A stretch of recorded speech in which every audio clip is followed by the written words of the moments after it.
If there is one, what is your biggest professional regret?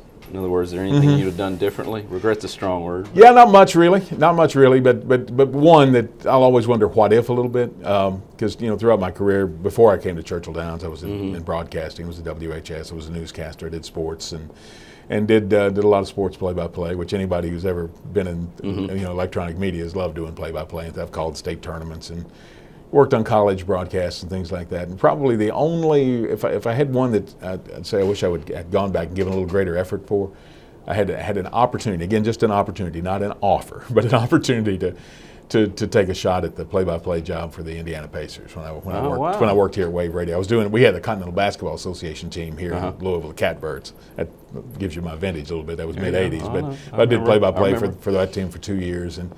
And it grew out of that, and I really had never really kind of had to pursue a job or anything at that point, so I didn't really follow it like I should have. Ultimately, I think even if I knowing what I know today, that I would have had that opportunity, that I would have gotten that job, I don't think if I could choose today, I wouldn't do it because I'm happy the way it's gone. But that's kind of the only what if I had, because that would have been a lot of fun to watch those guys jump out of the gym. On the flip side of that, what's your biggest professional triumph? I don't know. I think it'd have to be Derby related. Imagine that. A couple of Derbies in particular, but a couple of them I'm pretty proud of. But I think one in particular was just watching the 2004 Kentucky Derby that Smarty Jones won, and that was a year when we were in transition. The renovation was well underway, but the clubhouse was about half finished. I remember it well.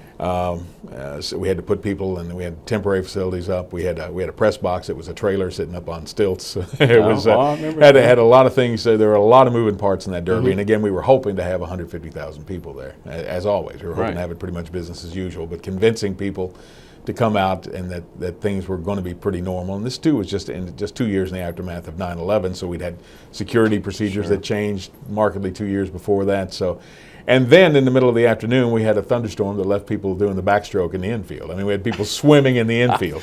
We had a little bit of the first turn. It was washed out about an hour before Derby, and Butch Lear and our crew, our track crew, went and did an amazing job putting the track back together. There were so many moving parts that day. I just think from a pure satisfaction standpoint, I don't think I've ever been happier. I've never been more weary, but I've never been happier I was curious, and we'll take a quick tangent here. I was there that day. I was right there.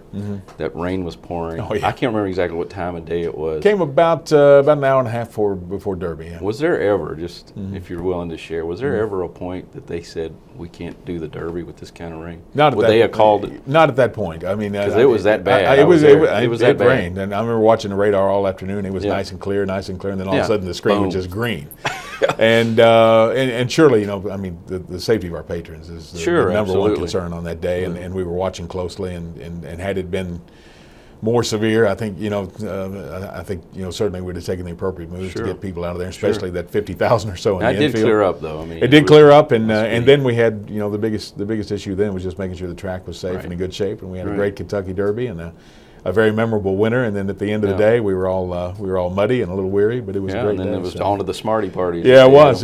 But that one was. You look back on them, and there's been a lot of satisfactions. But I think that one, just kind of getting through that one, and knowing that we had well over 140,000 people there, and that they had a good time and a memorable thing to talk about was pretty special.